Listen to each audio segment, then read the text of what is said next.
space, the final frontier. These are the voyages of the starship Enterprise. Its 5-year mission, to explore strange new worlds, to seek out new life and new civilization, to boldly go where no man has gone before. Greetings, salutations, and welcome to ReTrek. I'm Captain Jim, and with me, of course, is Admiral Elliot. Hi there. And Dr. Squee. I'm gonna enjoy this one. Good one. Yeah, I was just thinking gone in 60 seconds. That'd be a good episode. Right? I like it. That needs to happen. But you could have called this one gone in 60 minutes, and it'd almost... Anyway. It'd almost work. Yeah, I would buy that one. Yeah, I like it. It's called Memento Mori, anyway. This is one of those titles, a bit like Endgame, that every TV show seems to have an episode called Memento Mori. The one that jumps to mind is the X-Files. I think it was season 4. Anyway, it's the episode where Scully confides in Mulder that she's got cancer, and it turns out it's all to do with the alien conspiracy and blah, blah, blah. But I think Gillian Anderson entered it for her Emmy nomination that year. Don't know if she won. Probably not. Won the best episode. But anyway, the point is, there's a lot of episodes called Memento Mori, and now Star Trek's got one. So there we go. They resisted a puntastic title. I mean, they didn't have to go puntastic, but that's such a generic title. And for me was the my favorite episide so far. You know, there's been a lot of strong ones. This is a really good episode. I really enjoyed this episode. Yeah. And I think it brought back a lot of memories. It made me think of Balance of Terror, one of my favorite episodes from the original series, and The Wharf of Khan, one of my favorite movies. Yeah, the one which it made me think of as well is Starship Down from DS9, and it was called Starship Down, wasn't it? The one where the Defiant gets beasted. Yeah, and to be honest with you, all I kept on thinking was like how much better it was than it. It's like sometimes the comparison can't be friendly to the older ones. And Starship Down itself was sort of heavily inspired by Disaster from TNG. Yep. Which it wasn't a space battle, but it had something goes wrong and you've got different pockets of crew working on different problems. And so I was just going to say, I didn't want to insult DS9, but I think it's just how more earnestly this takes it and how the stakes seem so high at all times. And just it really feels like a sense of, stuff could go really wrong here. Yeah. So once again, we've got, it's a classic Star Trek. Well, I say Star Trek, but it's a fairly generic sort of sci-fi plot to do is this one. It's like there's a battle, stuff goes wrong, but it's giving it that modern spin and the sort of Strange New Worlds remix and everything. And I don't think they've put a foot wrong with these. You know, if you want to be real, you can say, oh, well, we've seen it before. But it's like, there's not much you haven't seen before, you know. Yeah, I think with that far into TV, it's very hard to do something 100% original. Well, there is, and this is the thing. It's like, I know it's debatable, isn't it? But there is the argument that there's only 7 stories or whatever it is. People on how many there are, but there's certain archetypes. But what's fun is taking these new characters and new actors and new special effects and everything and saying, okay, how do they deal with that situation? Yeah. That's what we're doing with this one. And with the comments which I made previously about the portrayal of Spock and the way it's written, this was the most Spock-like from the original series we've seen yet, because there's just that wonderful moment. I know I'm jumping ahead a little bit, but I just didn't want to miss it when we get to the point. It's the bit where, like, he goes, we could go in there, but we'd almost certainly be killed. It's like, so I think Spock's right. We should go in there. That's not what I said. It's very original series, and I took great delight in that bit. Yeah, I thought you'd like that bit when I saw it. Yeah, and I agree. I think Spock was very Spocky this episode. And it allowed Pike to be very pikey. We've got the fact that he is very jovial and very kind of like charming with it. It's like, so even though he's ignoring Spock, you feel like he just charms everyone instantly. Sort of in terms of kind of long-term storytelling and things like that, I wonder if the fact that we've got Pike, who's a little bit of a maverick, and Spock's worked closely with him, I wonder if that's what makes it so that he becomes such good friends with Kirk. So he's like, oh, I know how to deal with a captain. Yeah, possibly. Yeah.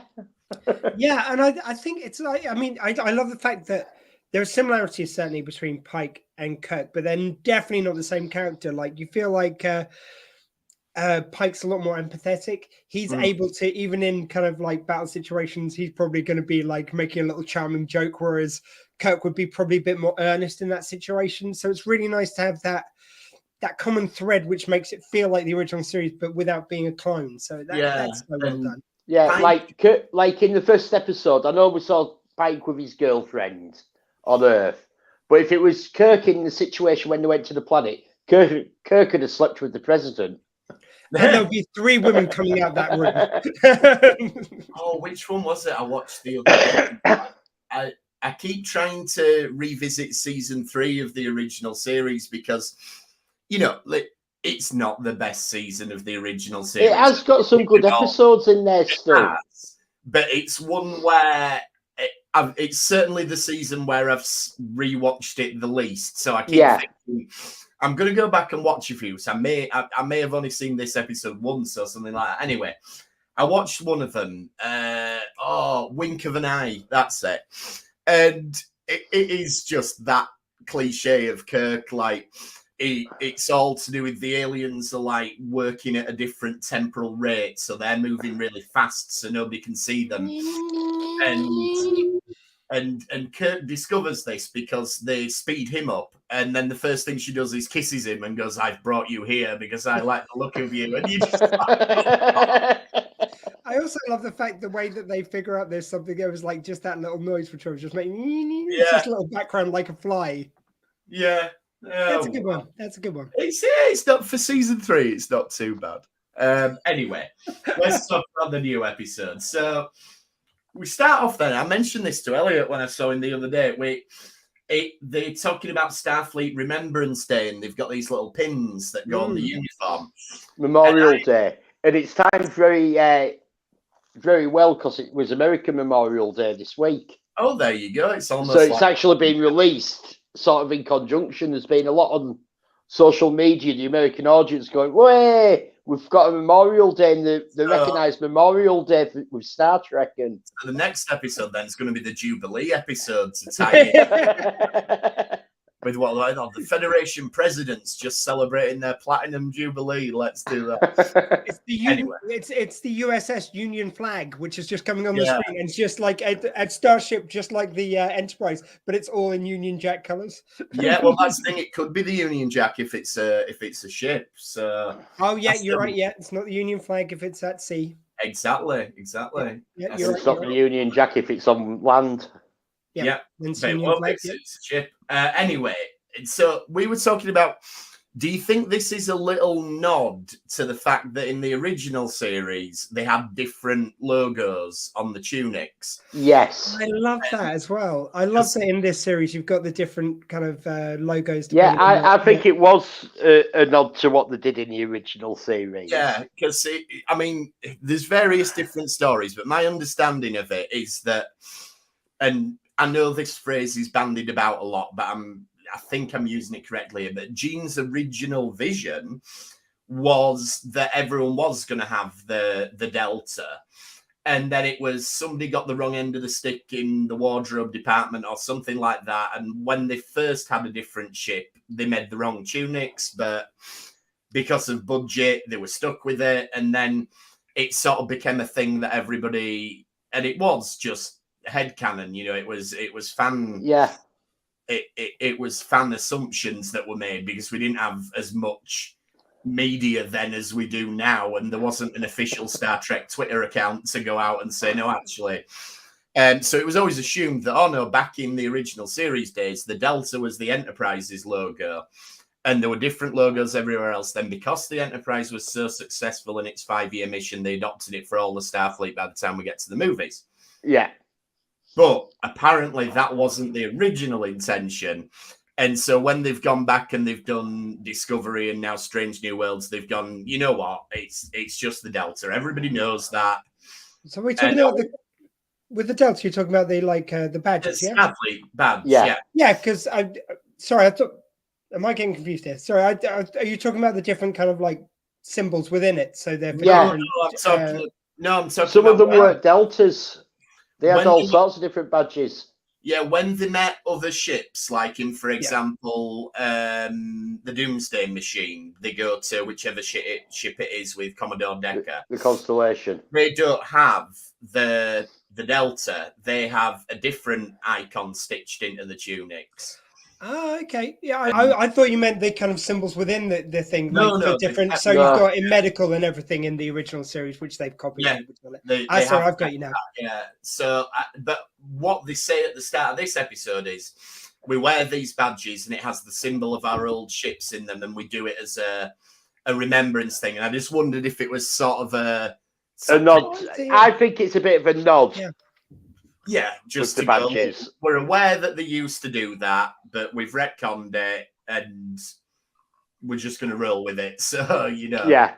Also, what they do in this episode, and I don't think I've noticed it in the other episodes so far, is while we're talking about the different looks and everything, you've got number one wearing a slightly different uniform to everyone else. And I love it when they throw in a random different uniform. Yeah. Because she's got the black stripes on the side. And, it reminds me of this old sketch which they used to do for Smith and Jones.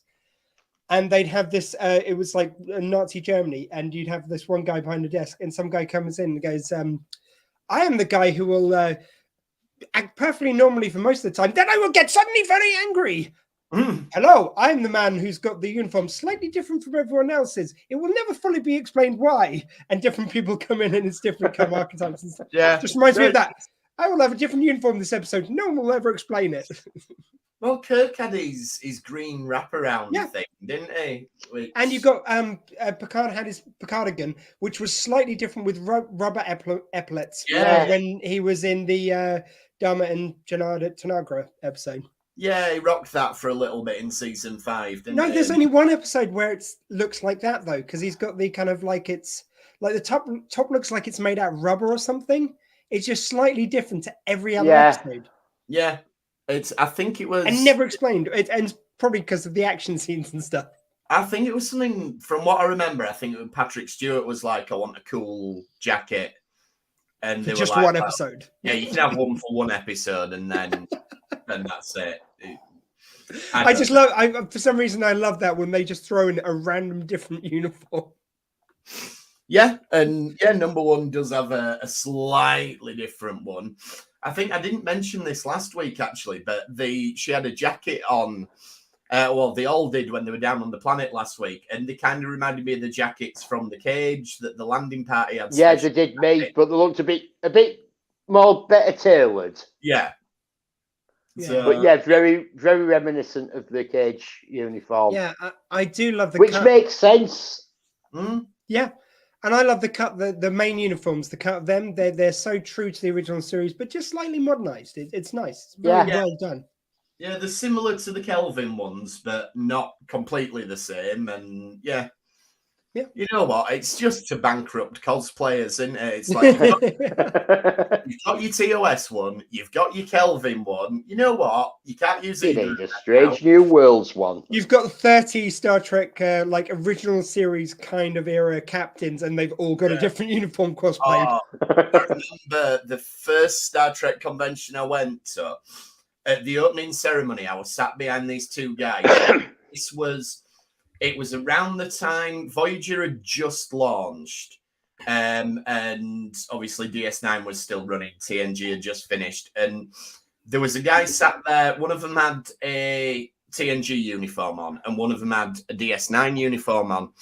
And the DS9 guy sort of looks over at the TNG guy, and he goes, "Your uniform's a bit out of date," and the bloke sort of, What you on about? And he goes, I think you'll find that went out of service in 2364, whereas, this is 2365 vintage. At least say at that moment, someone with the later Next Generation movie uniforms came up and go, sorry, you were saying?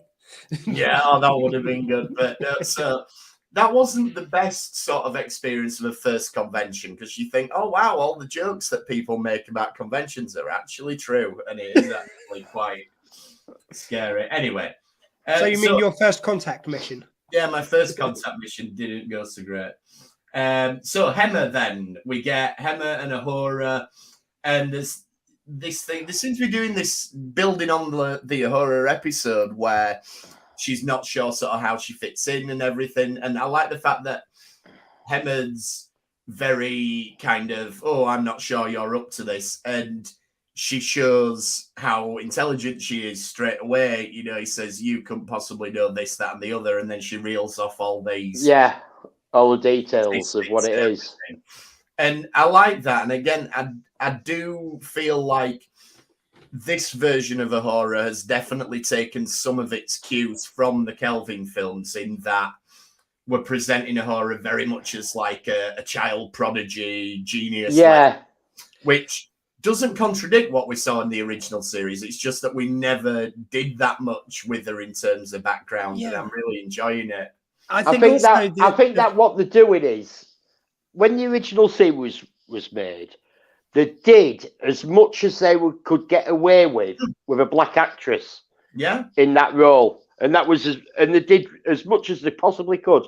And all we're seeing now is, this is the flagship of the Federation that only the best get to serve on. So how did she get to serve on the Enterprise? She had to be one of the best. I think you've also got to square the circle of like how women were written, even when Roddenberry was trying to make it as progressive as possible. There were certain limits, like you say, that were put on him. But it's like, how do you make it true to that kind of version we saw later, but kind of modernize it a little bit? And I think they've done a great job here and in the Kelvin timeline, but they're kind of different takes. So in the Kelvin timeline, it seems like she already had all her shit together. She was already good to go. Whereas in this version, she's a young cadet. She's still finding her feet. She's still working out where she fits in it. And that's really cool. Again, I did feel like they made her a little bit too quippy and a bit too like modern day parlance. So like her for the win. It's like, really, for the win's going to survive that long? I did think that as well. I was like, that's I can't imagine Nichelle Nichols delivering that line. No. I mean, if that's the worst we can say, fair enough. But I just would like to lose a few of these kind of like very, very specific 21st century language. But that's the thing, because that will date it quicker than very quickly. And I've said it before, they were so good with the original series at not dating. Like the language they use is pretty general. Every now and again there's something, but it's like really it's more of an attitude than the phrasing they use. They never use pop culture slang there. And I think again it dates it so badly. If you're gonna make up your own slang like they did with Fracken and Battlestar Galactica, make something up, chuck it in. Yeah, you're right. It'll just be one of them things. It'll be like, in the early 2360s, we went through a late 21st century resurgence. There was a lot. There were a lot of retro TV shows being shown and things like that. Okay, let's build on the headcanon I established last week. So the helmswoman, sorry, I can't remember her name again. Ortegas. She studies 21st century pop culture, and she's been talking to her a lot. She's been getting her around and saying, right, let's watch some stuff. Have you seen the old new episodes of Stranger Things? Here we go. Yeah. And then, therefore, on the Enterprise, Kate Bush has got to #1 again because of Ahura watching Stranger Things, which had the Kate Bush song, and there you go, it all ties together. Perfect. Building on Lan as well, we get a little bit more with her. Like, she doesn't want to wear a pin, and she doesn't want any help. And I'm wondering, is this finally going to be when we're going to address mental health properly? Like, we danced around with it in Discovery, we danced around PTSD. No, we didn't even dance around it. They sort of teased that we were going to get it, and then she got better. And then it was the biggest insult to mental health work. The fact that in just like one dinner party, it's like, that went badly. I forgive you all. Everything's fine now. It's like that. Mental health kind of work is a long process. It's long, it's painful, and it should not be insulted by playing away, especially in a format which then like is like it's a long form story. if anything, you could excuse it more in Strange New Worlds as episodic for just handling something in one episode. Yeah. But they're taking the time to have on-running themes within these standalone episodes, and I think it's much better for it. Yeah, no, I'm wondering if, we are going to do that with Lan, because she's obviously got, issues from when the Gorn ate all the family, which, fair enough. You can understand why you would. You can indeed. Yep. And they're sort of hitting it here like she's... I think it makes sense that she doesn't want to wear the badge at the beginning, because she doesn't want reminding. Yeah. But I think there's also, the fact that she does put it on at the end. It's sort of symbolic of dealing to an extent with that part of her past. And mind you, I mean, the only thing I'd add to that is like when she didn't wear the badge at the beginning, it was so obvious that she'd be wearing it at the end. It kind of would have been interesting. It's like maybe next year I'll be able to wear that. Maybe if they'd done something slightly different, would have been interesting. That's the only thing I'd add. But I liked it as it was. I don't always mind something which I know is going to happen. TV, when they've set the stall if it's something like Star Trek, sometimes it can be quite comforting if something that you expect to happen happens. So, yeah. This is where we go back to this is episodic. So you do get these wrap-ups in an episode.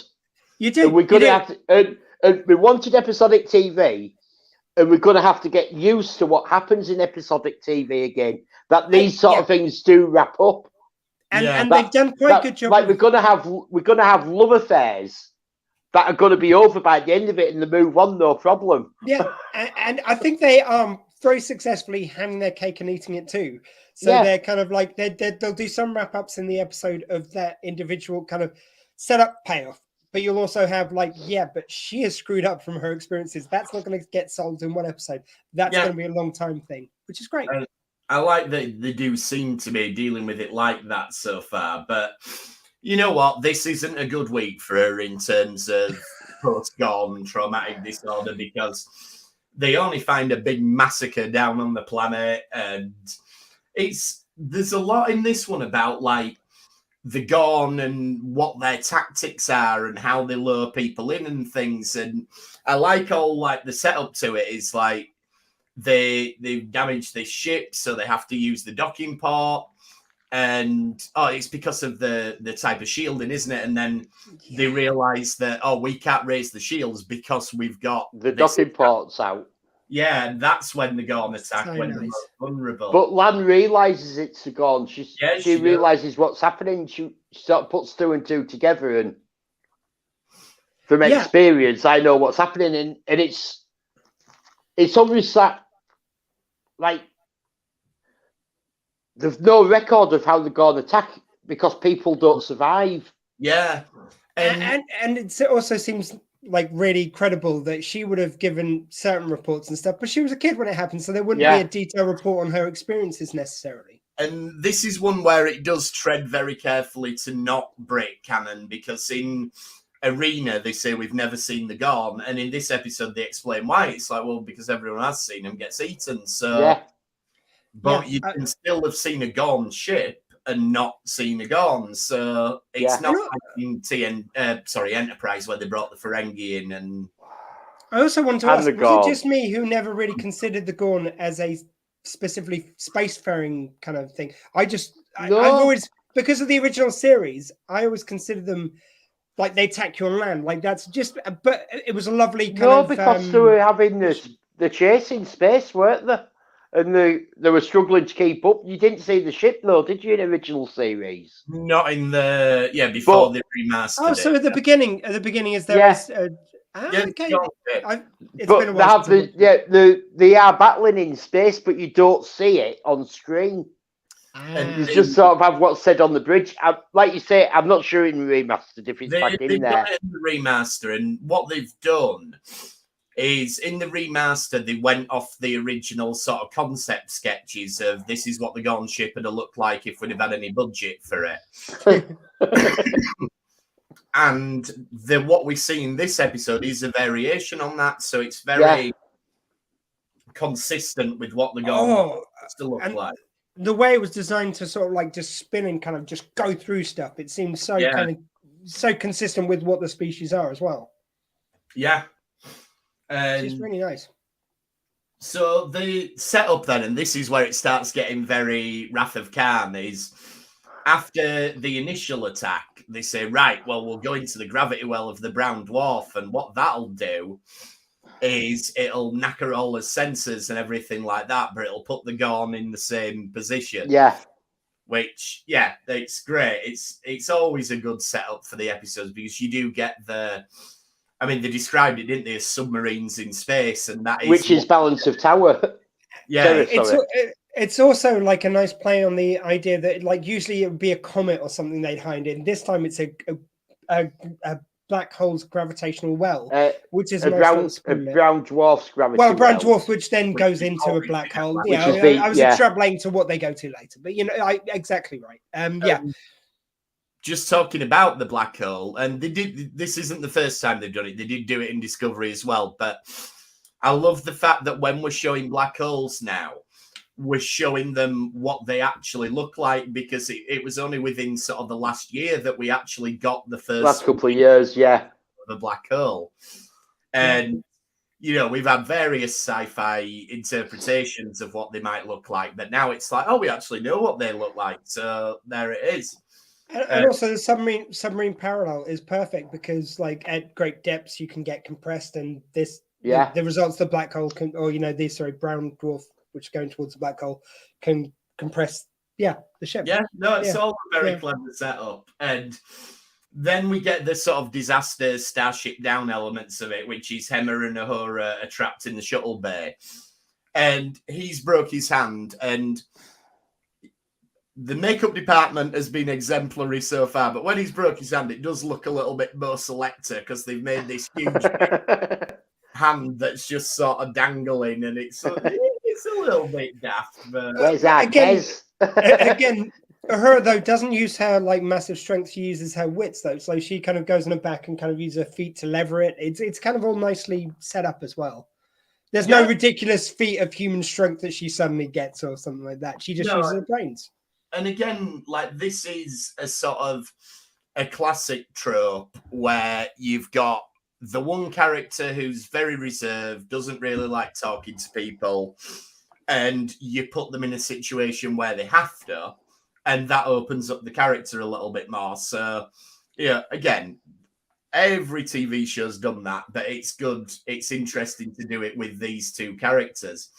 You can also see with Hannah that he could be a great mentor to her, because Uhura is very kind of like confident and very kind of you feel like there's streetwiseness to her later on, and she isn't afraid to speak her mind, whereas this is a very shy version of her, and I could picture him being the one who gets her there.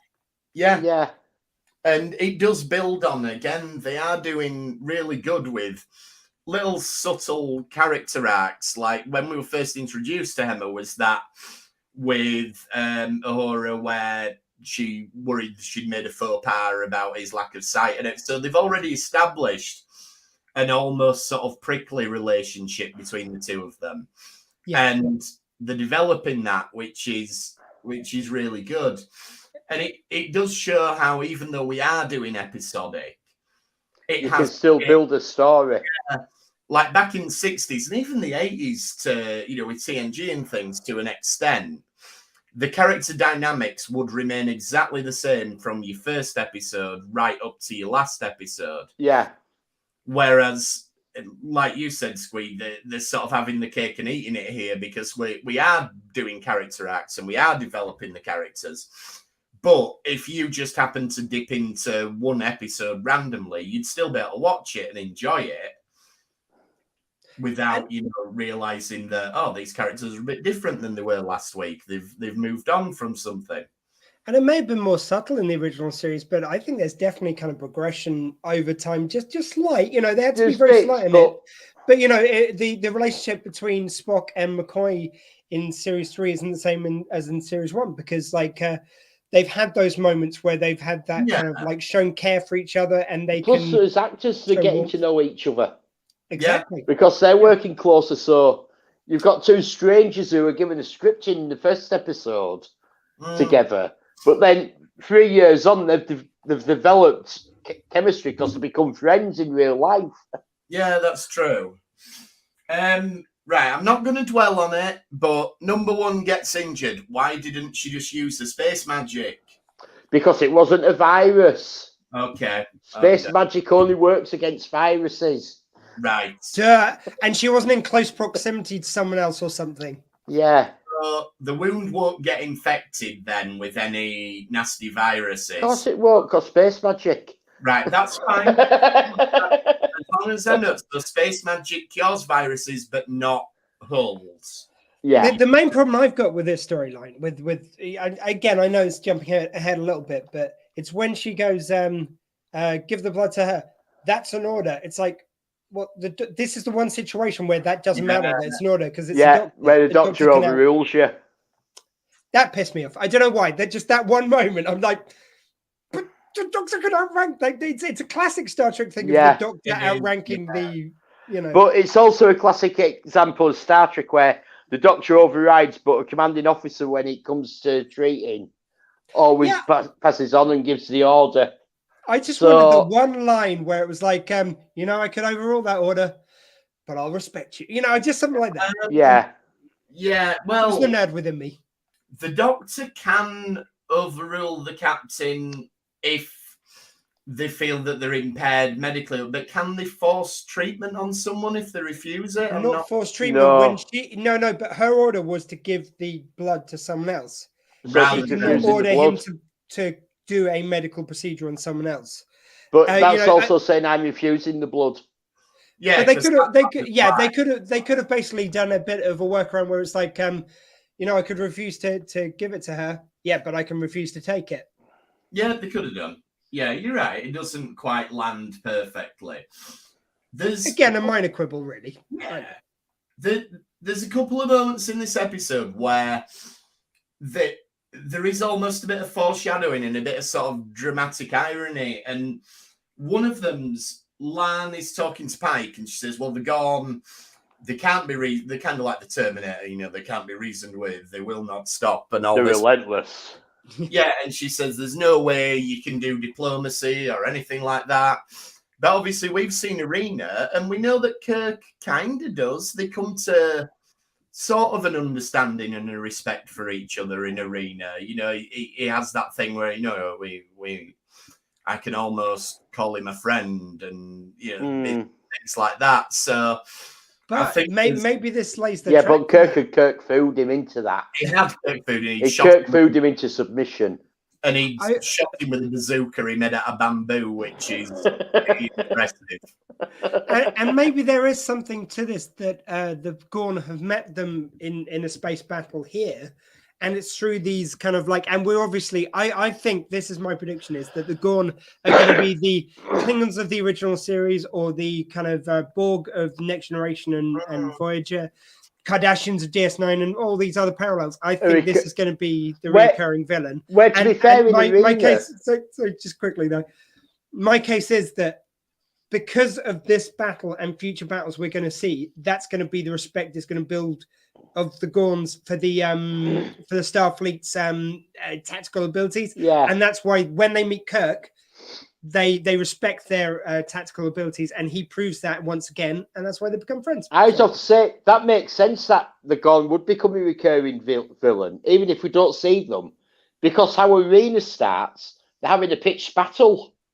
Yeah. The Enterprise goes in to try to save another crew that's having a pitched battle with the Gorn. So there obviously is a lot of other battles happen. And they've set them up so well for it now. They're just in these few episodes, they've set up, they're the big badass. They killed like her people, like in her family and everything. So yeah, they're ripe to be. And this really shows them being relentless as well. It does. And that's the other bit of sort of foreshadowing is at the end, you have Pike say, "Well, don't worry, we'll be ready for them next time." It's like, well, you won't, because I'm pretty sure it's a sneak attack in Arena that kicks off that episode. So I get you were trying to make her feel better, Pike, but... No, Pike will be ready. Kirk, maybe not so much. He should have left a note, like, be ready for the Gorn. No. And classic Kirk, he comes on the bridge, kind of sits down. He's eating like a chicken wing or something, like just uses a note to wipe off the hot sauce. Yeah. Right, let's get into battle. And again, a little bit more with Lan, like Pike sort of is talking to her about a lack of emotion and everything like that. And he says, yeah, well, that's fine, but you're acting as first officer now and you have to have a relationship with the crew. So you need, if you want to be a good officer, that's something you need to work on. And I really like that he's not hypercritical of her on a personal level, but he's also practical in that if you want to do that job. But that's also mentoring her a bit. Yeah, absolutely. That's exactly the word I was thinking. You're new in the first officer's role. Yeah, you're a very capable officer, but there's more to it than just being capable. And he's teaching her that little bit. Yeah. And it's a wonderful kind of like, again, another differentiator between him and Kirk. So Kirk is kind of this great action captain, but Pike is more of a mentor. He can do the job himself, but he would rather teach someone a lot of the time. Yeah, Kirk never really had to do any work developing a first officer because he had Spock. So it was... Well, he also taught the crew by example more. Kirk's also a much younger captain. Yeah, true. Who has like, I don't know what age Pike's meant to be in this, but I'd say he's probably meant to be, with the grey hair, and now we know the age later. It's got to be aimed at in his 50s in this series. Yeah. So he's got a lot more life experience. Yeah. And a lot more experience of being a captain. Kirk is still a new captain at this point. Pike's already done 1, 2, 5-year missions in the Enterprise. But I'd even go so far as to say, like, when you get to Kirk in the movies and even in the last movies, he more is a lead by example and you will learn by watching me. Whereas I think, again, and obviously we can't separate out the writing styles of the time. No. I think the mentoring captain is more in keeping with how you'd write someone now. So, like, Pike is great. Yeah, it definitely is. I mean, like, you look, okay, Kirk had Spock. That was absolutely fine. Then he had Decker as his EXO in the motion picture. That didn't go so well. So, yeah, not the great. Well, he found a way to get rid of him pretty sharpish. Yeah.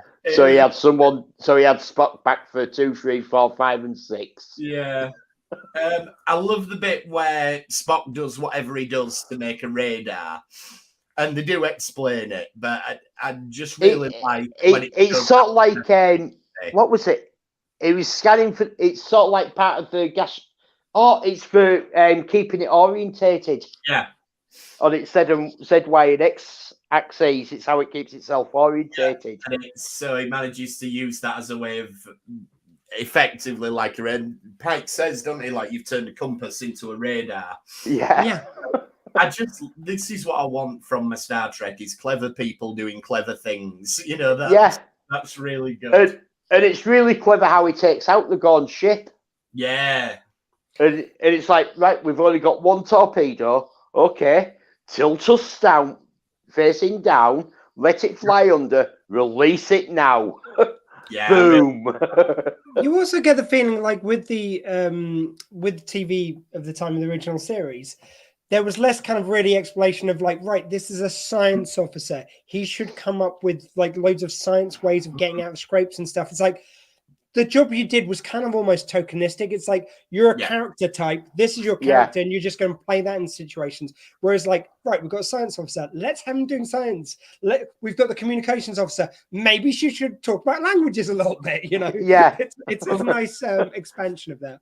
And it was also with the original series. It was much more of a star-driven show. It was. Just read Boy Kelly show.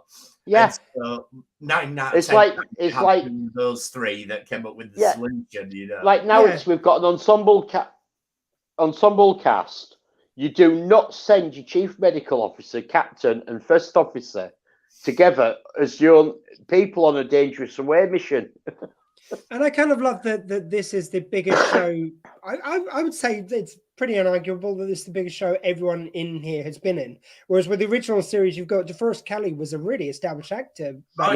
So was James Doohan, and Shatner was probably a fresher face. But like these are all. But he'd been in quite a lot of stuff. He was in a lot of shows that were on regular. Maybe it was only one show in one episode, but it was a regular guest star in a lot certainly of a shows. lot for his age. He'd done a hell of a lot. No, I'm not arguing with that. I'm just saying it's like, probably there was more expectation of the actor, and like we knew, or the people of that time would have known what kind of actors they were, whereas these guys, a lot of them are kind of blank slates for us, which is great. You didn't, well, back then you didn't get a role as a lead unless you had a proven track record. No, that's it, exactly. You had to be already recognized as in the household. I mean, it's like my favorite thing with Doctor Who is when like we don't know who the actor is really going in, and like I watched some of the stuff with Cutty, who's the new Doctor Who. Watched Sex Education with him in, but that's the only role I know him from. So I think there's a lot of kind of like new performances I can see from him, which I'll never expect from that guy. Yeah, it was great. So yeah, they're gone. They've done this. They wanted them to. It shows the ruthlessness that you talked about. They wanted them to do it so they could find where they were. Yeah, they've let an entire ship and crew get killed and destroyed just to locate them.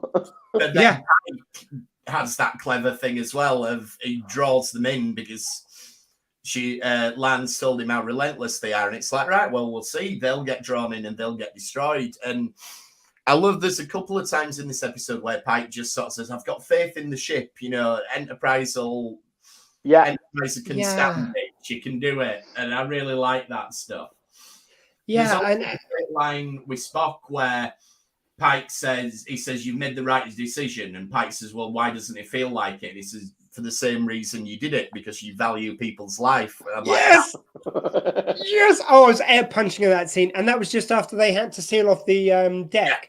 And you literally see like the transporter guy who we've come to know and love already. He gets pushed out and another guy just has to die. Like, it's, again, this is what I mean about stakes. Like, there were, you'd hear about crew members in the original series, Next Generation, who died off screen kind of thing. Or you'd see kind of like, you wouldn't see someone literally running towards like the exit or pushing someone through knowing that they're not going to make it. It was again, stakes. Actually, is that our first death on Strange New Worlds? I think it might well be. So the tally is one blue shirt. Yeah. The other shirts are okay so far. Well, I know Evan died in this episode, but we don't see the shirt colour of the other ones.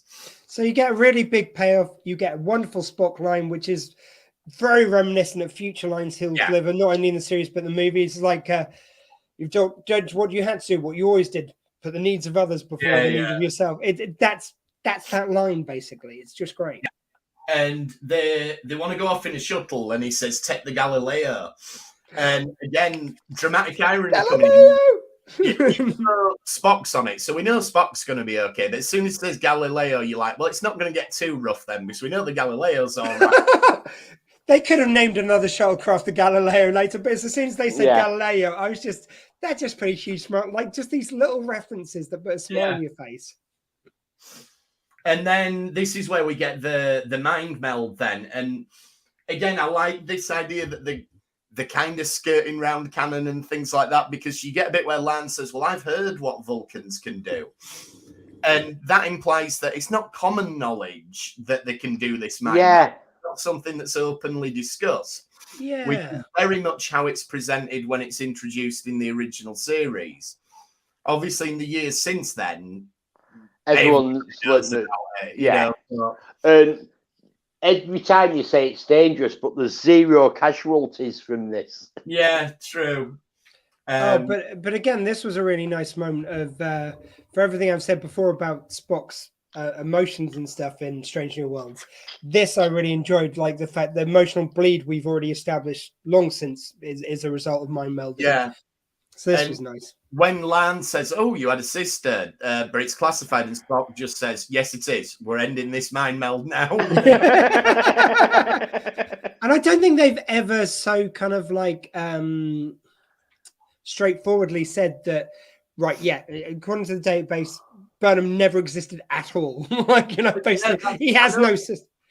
Yeah, I know they said classify it, but it's like that's serious levels. Yeah. And that justifies the original series and the movies where he never mentions his sister again. Yeah. She basically never exists as far as we're concerned now. So that kind of squares that circle very nicely. I love little kind of things which explains like that.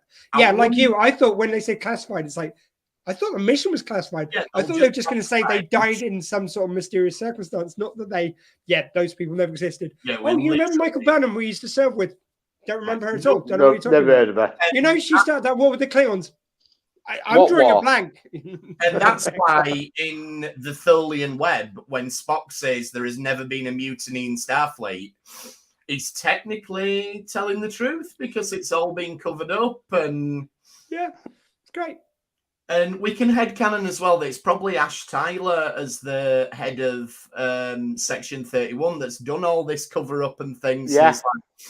Right, yeah, how he erased the minds of every Klingon who served in that war. That's genius. Well, yeah, it'll be like, well, while we're at it, we're going to take out this bit about me turning out to be a Klingon sleeper agent. Forget about that. None of that happened. You know that plague where they kind of like get rid of the foreheads? Like, we'll just engineer into that like a memory wipe as well. It'll be fine. Yeah, that's it. It'll sort it all out. And then the way they trick the Gorn is really good. Because the purpose of the mind meld is that she works out Gorn Morse code effectively. Yeah. And they trick it by saying, "Oh, humans have taken over this ship," and that gets the Gorn to destroy it. Yeah, that's the third one gone. So there's only the big mothership. The only trick they missed there was not to send it to both ships. Like, yeah, there's humans on that ship. Oh, there's humans on that ship. You can at least weaken the bigger ship first. Yeah, they could have done. You know what? They were thinking spur of the moment. We'll let them off. Yep. Still genius. They've got it down to 1 against 1 now from 4 against 1. Yeah. And that's why they're pretty smashed up as well. Well, definitely, yeah. There's a little bit more about Hemmer as well. Like they talk about, I don't remember this from when they were introduced in Enterprise, but I'm willing to bet it was mentioned in that the Aenar are all pacifists. And he says, well, I'm a pacifist, but I can still defend the Federation, even if I can. Yeah, I like that. So I presume will play that out. It's now that we're planting these seeds for things later. One of my favorite things in Enterprise was actually with the Doctor when they had Phlox. When he his medical ethos wasn't the Hippocratic Oath; it was about the patient's choice being paramount. Yeah, and it was that kind of like, you know, how do you live with these two philosophies in one area? And I feel like this was very similar to that. Yeah, it works very nicely. Pike's plan to escape then, and this goes back to what you were saying as well about how we're using a science officer as a science officer. Because you have Pike, who he's the captain, so he doesn't know all the technicalities of everything. So he says to Spock, "Oh, what's that thing about black holes where they do that thing?" You know, and then Spock is your science officer, and he goes, "Well, it's this, and this." Which that's really good. That shows him being a good captain. It's like, I don't know. I've got something in the back of my head about this that I've read in a textbook. You tell me what it actually is. The only way it could have got any better is if they'd actually have all these specialists. Yeah, Jim, the only way it could get any better is if he'd actually used the word thing. Oh, you know, the thing which does the thing. Come on. And then Spock delivers it flawlessly. Tell me about the red matter vector. Also, you know, Pike's got it a little bit more than I have. But... No, I would have just loved him to have a moment. It's like, oh, the thing, you know, remember the thing which was in the report from Starfleet last month?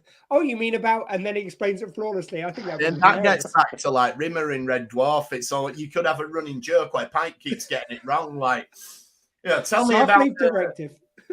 Tell me about the accretion data of the black hole thing that means you can make it look like you've been blown up. Oh, no, that's the accretion thing of a white nebula. The brown dwarf will destroy the ship instantly, Captain. And Pike's just, damn, right. And he has to come up with something else every time. But his plan, basically, they're going to jettison the cargo. It's going to look like it's blown up, and because of the time dilation, it's going to look like it's ongoing, and that'll give him a chance to escape. Yeah. And Ortega says, yeah, we'll call this the Pike maneuver. If it works. If it works. And because there's a chance it could go into spaghettification. That's because he copped for how jealous he was that she had her own evasive maneuvers. So she's like, I'll give the captain a bone here. We'll let him call this the Pike maneuver. And yes, Pike makes a nice little speech and everything, a very sort of stirring Captain Picard speech, like this will be our finest hour and everything. But then you have the jeopardy that you've still got Henna and Uhura trapped in the cargo bay. Yeah, no, that was nice. Yeah, again, it's like I know Uhura's fine. I know she appears in the original series, yet still I felt tense. That's how good this writing is. Unless you do invest in it. Like, which series was it? Was it Smallville where I think it was, they brought Jimmy Olsen in and then they killed him? Yeah. Then they said, oh no, it's his cousin who's called Jimmy as well. And he gets the same job. Oh, really? It was something like that. That might not be. Oh. Yeah. I lost Smallville about halfway through, but they killed off Jimmy Olsen in Smallville. Yeah. But it was only his cousin. Yeah. So, as long as they don't do something like that with a horror, we'll be all right. And going back to like how far we've come on with effects and stuff, we couldn't have done in the original series a depressurized shuttle bay and people having to put on environmental suits. And it's just great that you can do things like that now. Yeah. And then we wrap up. We talked about it a little bit. Pike says we'll be ready for them. Tell the colony. Henna passes Uhura on a engineering, whatever it was, competency. I like the idea that these are maybe going to be mentor and mentee sort of thing. That's that could be a really good dynamic that we're going to set up there. And I just need a deleted scene from the original series episode where they meet the Gorn of like Spock coming up to Kirk going like, actually, we didn't meet the Gorn before. Captain Pike had some wonderful insights just in this report now. I haven't got time for reports. We've got to blast them out of the skies. Yeah, good. Perfect, Kirk. I'm going to make a bazooka out of some reeds. And coal and sulfur. All I'm saying is Kirk didn't get to be the youngest captain in Starfleet by reading reports. No, you don't read Federation history. It kind of does fit with who he is that you might not have read all the reports. No, you don't need to. He's well, they're gone. Nobody's ever seen him. I don't need to read this report. What are you talking about, Captain Pike? He was really burned by it, though. It's in the academy. He was in the middle of reading his case study for his dissertation was the voyages of the USS Discovery. And then he was just about to hand in his dissertation and they went, what's this, Kirk? This is bollocks. You've made up a ship here. Yeah. never happened. Never heard of it. No, but yesterday you said I were on for a first degree pass for me. No, sorry. Where's your citations? You go find it in database. Don't exist, mate. Back to the drawing board with you, Kirk. And that's why you don't read logs anymore. It's like they'll probably disappear. I mean, I should know because my brother is due to be working on a ship with her brother. Yeah, exactly. Like, oh, this is just fan fiction. You've brought in Captain Pike now to try and justify it. What are you doing? There was no Captain Lorca who turned out to be... What's a mirror universe, Kirk? Yeah. Everyone knows Captain Lorca died on a mission previously. Yeah, go away. Anyway, so yeah, that's pretty much the end of the episode then. Who do we think then it'll be about next week? And I have to sit this one out again because I've seen the episode title and it... Yeah, I've not even managed to watch this episode twice yet. Because neither have I actually. Hardly got any of me equipment because I've got stuff happening. Because I think Miss Union soon. I think we all got it wrong last week, didn't we? Well, I said Henna. Oh, it was not. You cannot argue this was a Henna-centric episode. But I can argue that it was a bit. That it maybe was a Henna-centric episode, but it definitely had a Henna storyline in it. All right. In that case, I'll it say definitely had Spock then. Would this be the C plot? Would this be the C plot or the B plot with Henry? This is very grasping. Grasp at the straws. Grasp at the straws. The A plot was ensemble. I would say. Yeah. And did you not give this one to Lan? Sorry. I think she was the featured player in the ensemble. Exactly. Oh, I think that's what we're always arguing is who's the featured player. This is always going to be an ensemble. But I wouldn't say this is a Lan episode. Like, I'm thinking of like in TNG when it was a Geordie episode. All you'd get was Geordie. Yeah. Whole episode. Okay. I would argue. When he turned into a silly sort of, I don't even know what sort of creature, black with blue lights on. Yeah, I think our argument is though, or our thing when we're doing this at the end of the episode is like who's either going to be the episode it's centered around or the featured player. It's one of I think you've got to say Lan, but none of us gets that last week. So yeah, I think Lan's had it twice now. Well, 1.5 at very least. So I'm going to double down on. I think they're going to want to go for a Spock episode. I'm going to go with an Ortegas. Ortegas, okay. That could be good. I can reveal now that from my knowledge of what the episode's called, I think one of you is right, but I'm not going to say which one. So excellent. There we go. So that's for next week anyway. If you want to get in touch with us in the meantime, we're at ReTrekPod on Twitter, emails retrekpod@gmail.com, or search for ReTrek on Facebook and come and join us on the group. Dr. Squee, you've got your radio show coming up next week. Yes, I know I've actually ended up saying this one kind of 3 times now, I think, but we are definitely going to go hello this next week. We just had our Bond Girls episode, which was rather fun. Yeah. I don't know if I've told the story on here, but I did rather enjoy when I went on stage and I got introduced the Bond Girls. They came out and they go, "Oh, where do you want us to sit?" And like this was onto mic, so I was like, "Hey, ladies, as long as I'm surrounded by Bond Girls, I don't care which order it's in." So I thought you were going to say something much more distasteful there. So well done for controlling yourself. I kept it classy. One of them did say actually, like about how they got the role as the Bond Girl. They said, "Look, I will say it wasn't by the casting couch." I go, "Nope, that's how I got this panel though. So thank you." But anyway, yeah. So we're going to do our hello panel this week. We did all female artists as our kind of theme of the music of the week. And so next week, I'm going to go all male artists. So please do get your requests in. Okay, so check that out. And thanks for trekking with us this time. We will see you next time on the ReTrek. Thank you. Bye-bye. LLOP.